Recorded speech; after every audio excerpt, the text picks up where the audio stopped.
Hello friends, welcome to EduTab. So today we are starting with the 12th lecture of CA-IIB on the go series for the subject BRBL.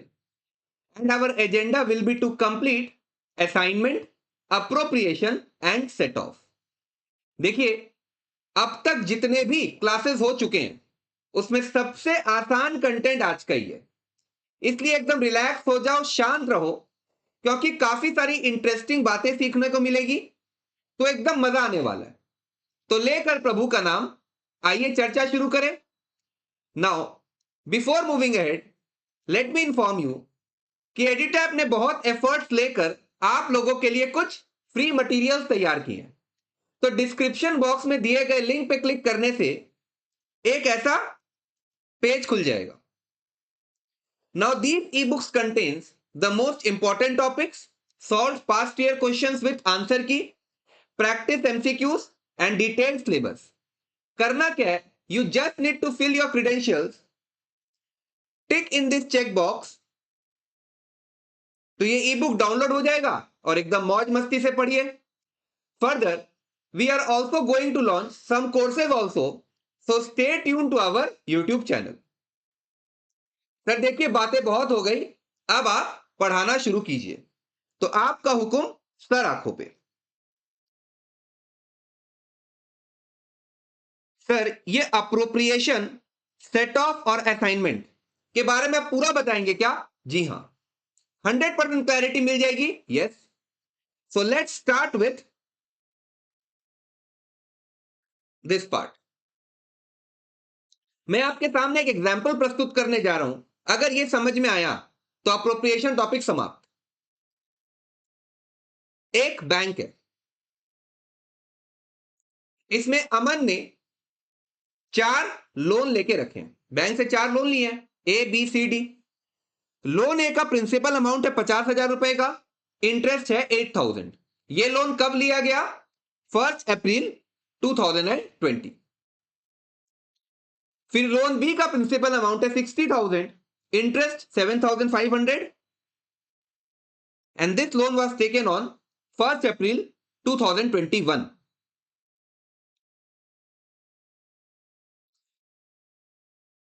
फिर loan सी का principal amount है 70,000 का, interest 7,000, date 1st अप्रैल 2022।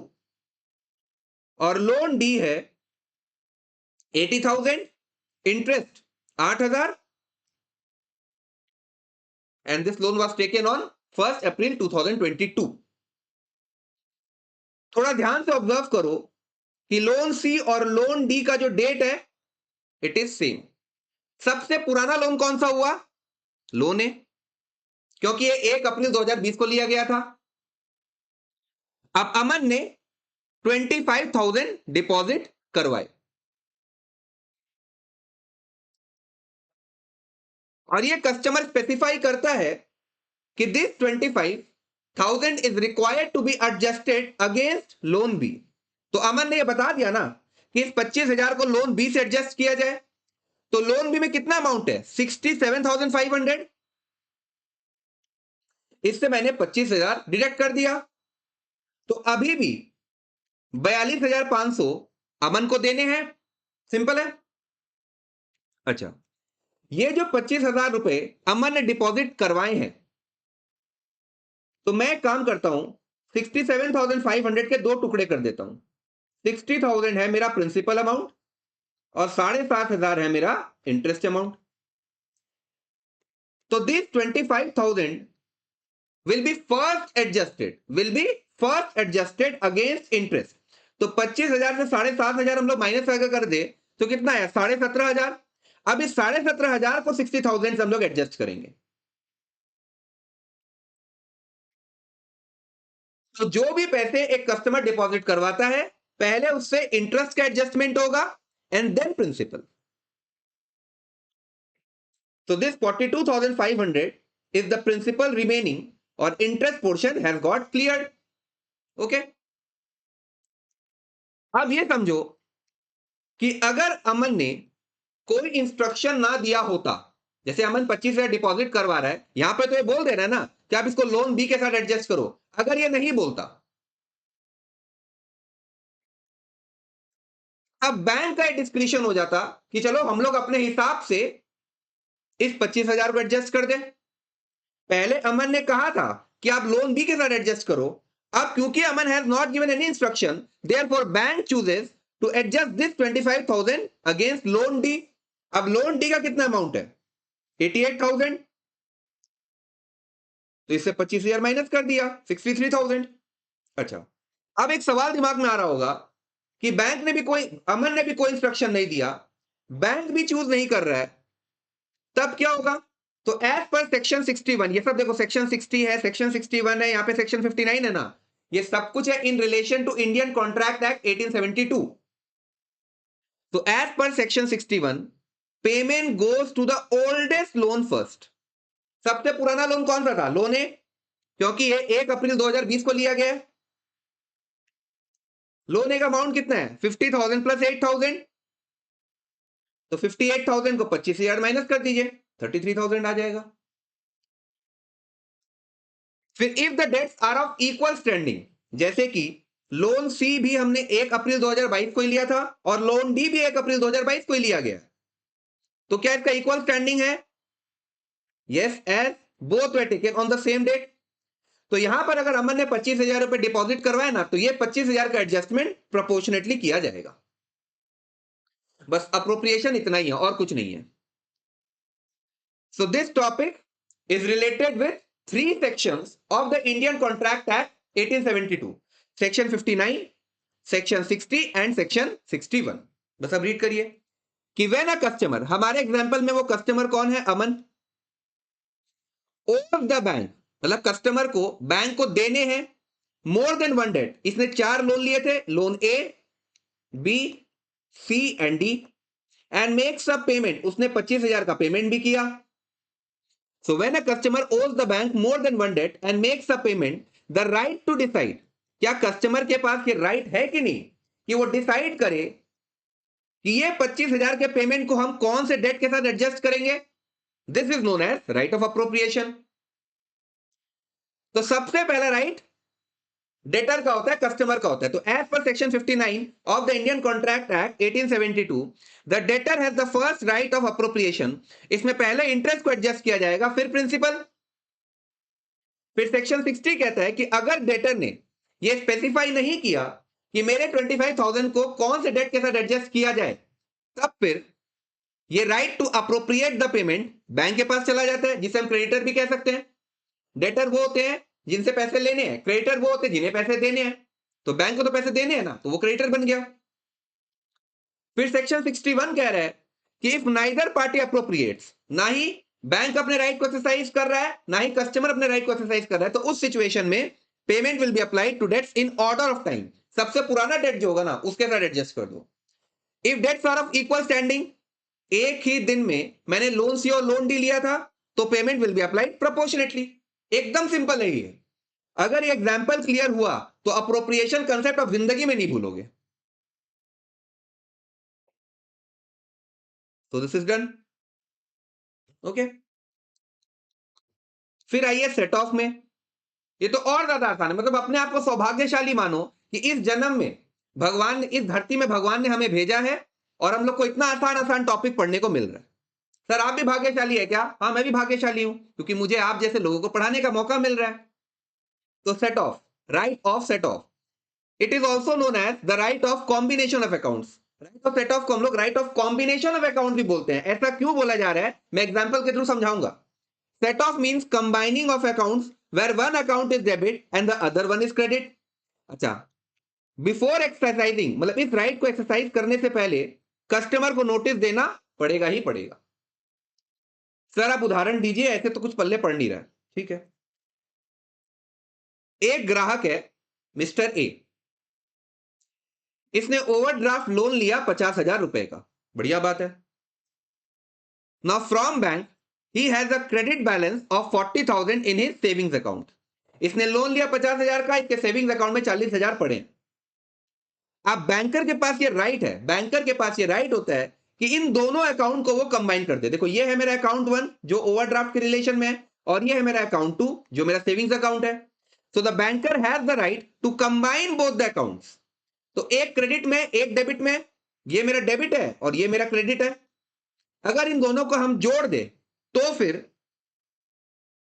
10,000 रुपए mister A को अभी भी देने बचे हुए बैंक को। इसने लोन लिया था 50,000 का, इसके सेविंग अकाउंट में 40,000 है, तो 50,000 माइनस 40,000, 10,000 रुपए और देने पड़ेंगे कि नहीं देने पड़ेंगे? यस। तो इसे ही कहा गया कंबाइनिंग ऑफ अकाउंट, जिसे हम राइट ऑफ सेट ऑफ भी कह रहे हैं। हम पहला अकाउंट और दो अकाउंट को जोड़ दे रहे हैं। अच्छा, बैंक के राइट को एक्सरसाइज करने से पहले कस्टमर से पूछेगा ही पूछेगा। तो before exercising the right of set off, bank need to issue notice to the customer. He is going to ask mister A कि क्या हम इन दोनों अकाउंट को जोड़ दें? कस्टमर बोलेगा यस, ओके जोड़ दीजिए। तो यहां हमारा एक फाउंडेशन तैयार हो चुका इस टॉपिक के रिगार्ड में।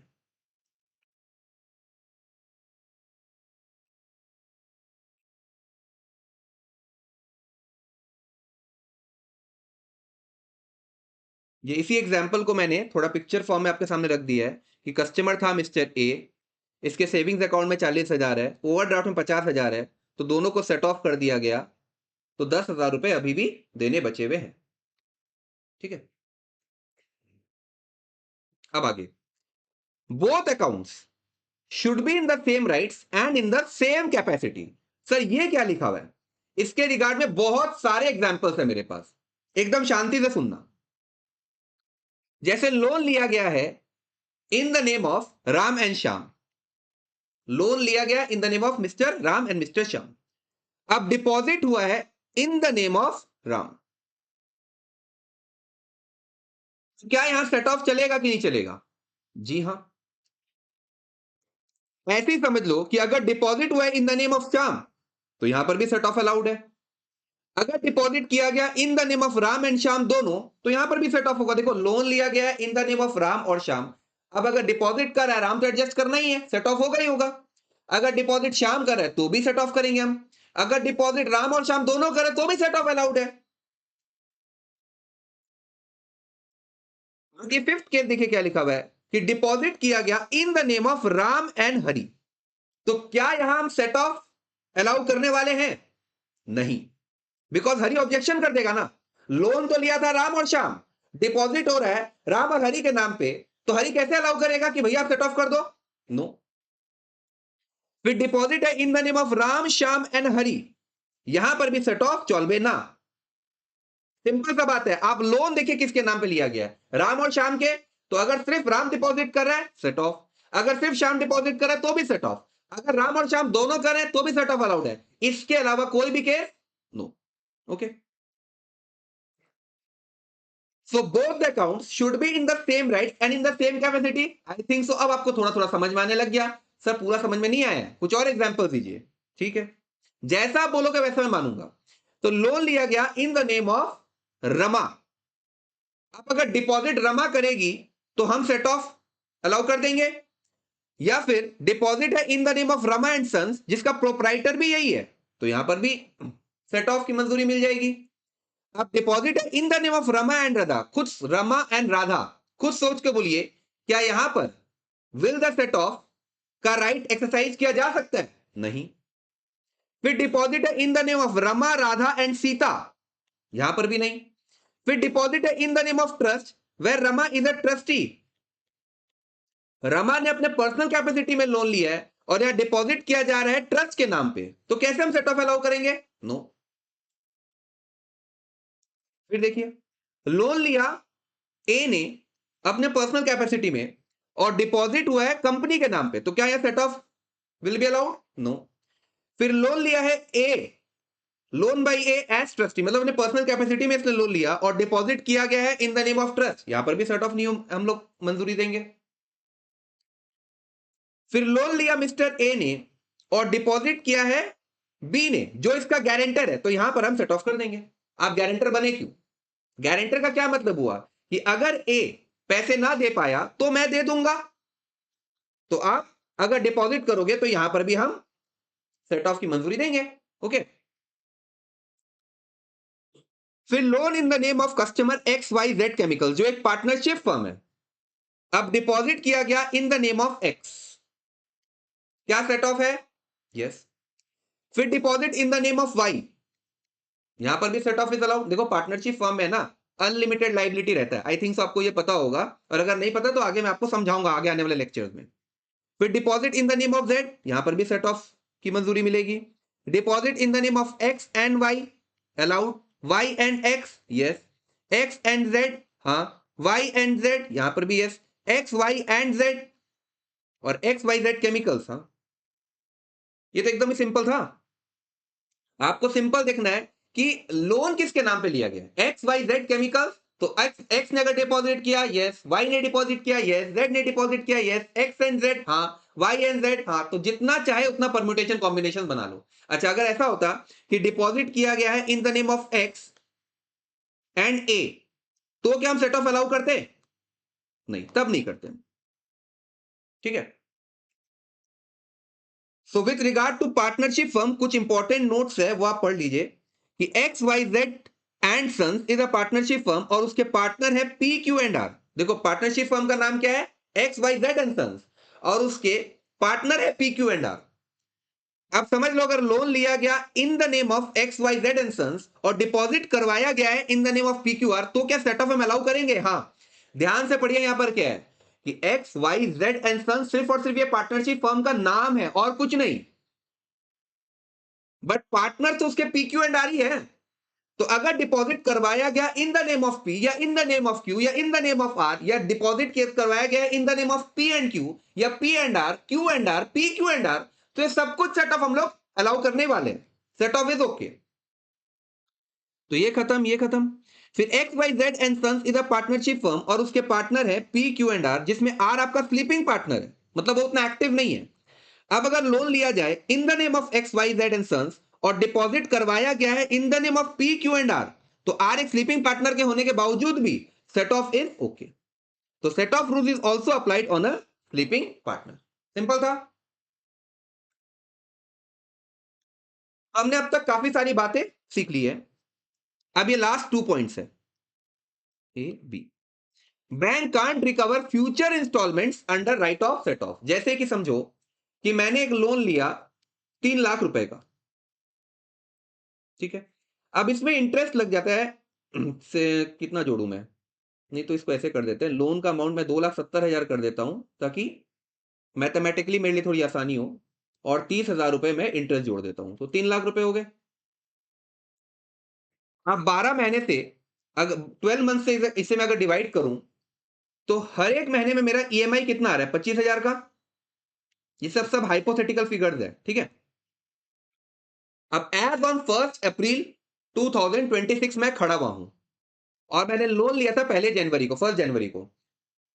तो 1 जनवरी में 25, तो पूरा जनवरी मंथ में 25,000 ड्यू हुआ, फरवरी में और 25,000 ड्यू हुआ, मार्च में 25,000 रुपए और ड्यू हुए। तो 75,000 is the total amount which got due as on 1 April 2026, और 2,25,000 अभी तक ड्यू होने बचे हुए हैं। तो मेरा जो ये राइट टू सेट ऑफ है ना, ये सिर्फ और सिर्फ इस 75,000 पे अप्लाई करेगा।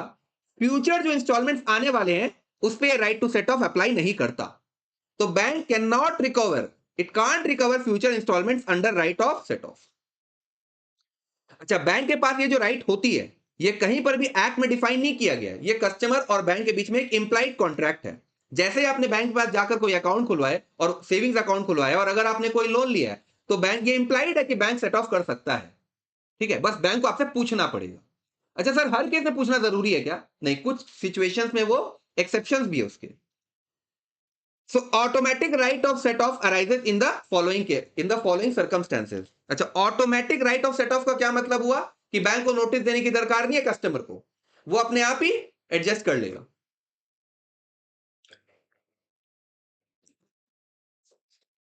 अगर कस्टमर मर जाए तो, अगर कस्टमर मर गया तो भाई बैंक किससे पूछने वाला? किसी से पूछ नहीं सकता। अगर कस्टमर थोड़ा इंसेन हो जाए, मतलब पागल वागल हो जाए, अगर उसका दिवालिया निकल जाए देन। अच्छा, अगर पार्टनर इंसॉल्वेंट हो जाए या पार्टनरशिप फर्म इंसॉल्वेंट हो जाए या कंपनी अगर बंद हो गई, फिर on receipt of a garnishee order. अब ये गार्निशी ऑर्डर क्या होता है ये देख लीजिए। कि एक कस्टमर है रवि, इसने 2 लाख रुपए बोरो किए हैं बैंक से। ध्यान से सुनिएगा, ऐसा समझाऊंगा कभी नहीं भूलोगे। तो एक कस्टमर है रवि, इसने 2 लाख रुपए बोरो किए बैंक से।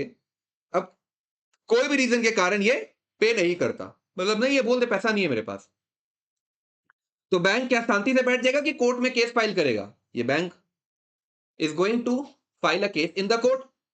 अब कोर्ट क्या करता है, एसबीआई से कहेगा, देखो रवि के ना 3 लाख रुपए एसबीआई में ही पड़े हुए थे, तो कोर्ट क्या करेगा, he is going to order SBI कि इस 3 लाख में से 2 लाख रुपए को आप फ्रीज कर दीजिए और ये 2 लाख रुपए आप कनारा बैंक को दे दो। So pay the amount of ₹2 lakh directly to Canara bank. इसी ऑर्डर को हम गार्निशी ऑर्डर कहते हैं। तो 3 लाख में से 2 लाख रुपया कनारा बैंक के पास चला गया और 1 लाख रुपया इसके एसबीआई अकाउंट में पड़ा है। तो क्या कोर्ट ने इससे कुछ परमिशन ली कस्टमर से? नहीं, इसने डायरेक्टली बैंक को ऑर्डर दे दिया ना कि आप 2 लाख रुपए इसको दे दीजिए कनारा बैंक को, तो इसी ऑर्डर को हम गार्निशी ऑर्डर कहेंगे। और आखिरी पॉइंट है on receipt of notice of assignment of a customer credit balance. अगर कस्टमर का कोई क्रेडिट बैलेंस है, उससे अगर उसने असाइन कर दिया तो वहां पर भी कोई परमिशन की दरकार नहीं है। So this was all about the second topic of today's class, set of. Easy. फिर आइए असाइनमेंट में। सर क्या ये आसान है क्या? हाँ, इसके लिए पहले मैं आपको एक एग्जांपल देने जा रहा हूं। जैसे मेरा नाम है सतीश, मैंने 10 लाख रुपए बोरो किए हैं आईसीआईसीआई बैंक से, ठीक है। अब एक इंश्योरेंस कंपनी से मेरा एक वैलिड क्लेम है 9 लाख रुपए का। मतलब मुझे इंश्योरेंस कंपनी से 9 लाख रुपए मिलने वाले हैं। तो मैं उस कंपनी से कहता हूं, आप मुझे 9 लाख मत देना, आप डायरेक्टली आईसीआईसीआई बैंक को पेमेंट कर दो। मेरा तो आईसीआईसीआई बैंक से 10 लाख का लोन है ही, तो मैंने इंश्योरेंस कंपनी से कहा कि आप मुझे वो 9 लाख ना दो, आप आईसीआईसीआई बैंक को दे दो। अब मुझे ये बताइए कि इंश्योरेंस कंपनी से 9 लाख क्लेम करने का राइट था कि नहीं मेरे पास? राइट है मेरे पास। वही राइट मैंने ट्रांसफर कर दिया टू द आईसीआईसीआई बैंक। मैंने इंश्योरेंस कंपनी से यही कहा ना कि मैं अपना राइट आईसीआईसीआई बैंक को दे रहा हूं, आप उसे पैसे दे दो। तो सतीश ने अपना राइट असाइन किया, ट्रांसफर किया, therefore he will be called as a assignor और ट्रांसफरर। किसे असाइन किया है? आईसीआईसीआई बैंक को, तो he will be called as a, it will be called as a assignee और ट्रांसफरी। और इंश्योरेंस कंपनी से मुझे पैसे लेने थे तो वो मेरा डेटर बन गया। अगर ये समझ में आ चुका ना, तो फिर इसमें कुछ भी नहीं है, बस रीडी मारना है। So assignment involves transfer of right और बेनिफिट्स। क्या मैंने अपना राइट, क्या मैंने अपना बेनिफिट ट्रांसफर किया कि नहीं किया टू द आईसीआईसीआई बैंक? हाँ। फ्रॉम वन पर्सन, असाइनर मैं हूं और असाइनी आपका आईसीआईसीआई बैंक है। अच्छा, मैं केवल और केवल अपने राइट और बेनिफिट्स को ही ट्रांसफर कर सकता हूं। ऐसा नहीं कि अगर समझ लो कुछ मेरे ड्यूटीज है, कुछ बर्डन्स है, कुछ डेट्रीमेंट्स है, उन्हें मैं कभी भी असाइनी को नहीं दे सकता। मेरा कोई लोन पड़ा 10 लाख का, मैं आईसीआईसीआई बैंक को बोलता हूं कि आप चुका दो, ये सब नहीं चलेगा। मैं केवल अपने राइट और बेनिफिट को ही ट्रांसफर कर सकता हूं। अच्छा, नाउ जैसे यहां पर हम लोग ये एग्जांपल में असाइनी कौन था? ICICI bank. मैंने उसे अपना राइट ट्रांसफर किया। कौन असाइनी नहीं बन सकता? जजेस, legal practitioner, officers of a court और जस्टिस। अच्छा, ये जो मैंने अपने राइट्स को ट्रांसफर किए, it should be in a written form. मतलब मुझे ये लिख कर देना पड़ेगा इंश्योरेंस कंपनी को कि आप मेरे ये 9 लाख रुपए आईसीआईसीआई बैंक के पास ट्रांसफर कीजिएगा। मुंह जबानी बोलने से चलेगा नहीं। फिर assignee rights are equal to those of the assignor and cannot exceed them. मुझे इंश्योरेंस कंपनी से कितने रुपए लेने थे? 9 लाख रुपए। मैं उतना का ही राइट ट्रांसफर कर सकता हूं। ये नहीं मुझे लेने हैं 9 लाख और मैं बोलूंगा आप लीजिए 11 लाख, नहीं। और लास्ट है, an exception exist in the case of assignment of a specific fund. In cases में क्या होता है कि if there is an agreement between the lender and the borrower that the debt will be paid out of a specific fund, तो assignment of that fund is not revocable and take precedence. अगर किसी specific fund में, specific fund से debt को pay किया जाएगा तो वही मानना होगा, ठीक है। So this was all about the concept of assignment, ठीक है। तो अब कुछ सवाल किए जाए। हाँ सर, झटपट करवाइए कि under section 59 of the Indian contract act 1872 appropriation का पहला राइट किसके पास होता है? कस्टमर के पास, डेटर के पास? तो सी है मेरा सही जवाब। फिर if neither party appropriates a payment, ना ही बैंक कुछ कर रहा है ना ही कस्टमर कुछ कर रहा है, और डेट अगर इक्वल स्टैंडिंग का है, तो payment will be applied on a proportionate basis. तो सी इज द राइट आंसर। फिर what does set of generally mean? Set off का मतलब होता है कंबाइनिंग कर देना अकाउंट्स को, जिसमें एक आपका डेबिट में होगा और एक आपका क्रेडिट में होगा। So B is the right answer. अब कंक्लूड करने से पहले मुझे एक बहुत ही जरूरी बात आपसे कहनी है।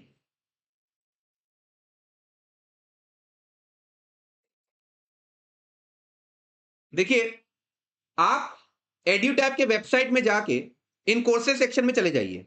यहां पर सीएआईबी कोर्सेज में क्लिक करोगे ना, तो एक ऐसा पेज खुल जाएगा और इसमें काफी सारी इंटरेस्टिंग चीजें हैं आप लोगों के लिए।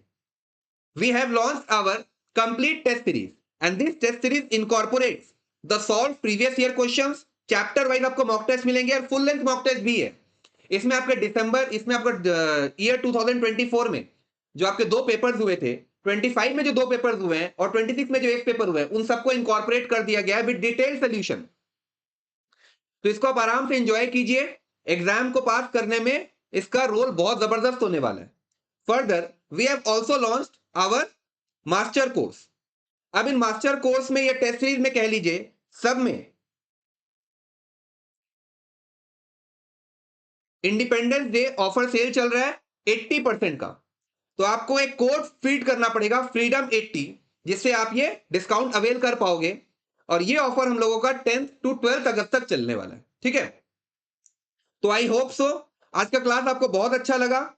देखिए, आप लोगों के कमेंट्स और लाइक से हम लोग बहुत ज्यादा अप्रिशिएटेड फील करते हैं, मोटिवेटेड फील करते हैं। तो please please please do share, do like and do give some good comments. और अगर कुछ नहीं भी समझ में आ रहा तो वो भी आप लिख सकते हो, जिससे अपने आप को हम सुधार पाए। तो आज का लेक्चर अपने यहीं तक, आज का lecture we are going to stop it over here. अपने हेल्थ का अच्छी तरीके से आप ध्यान रखो and do take very good care of your parents, क्योंकि एग्जाम तो हम लोग पास करेंगे ही करेंगे। So all the best and happy Independence day.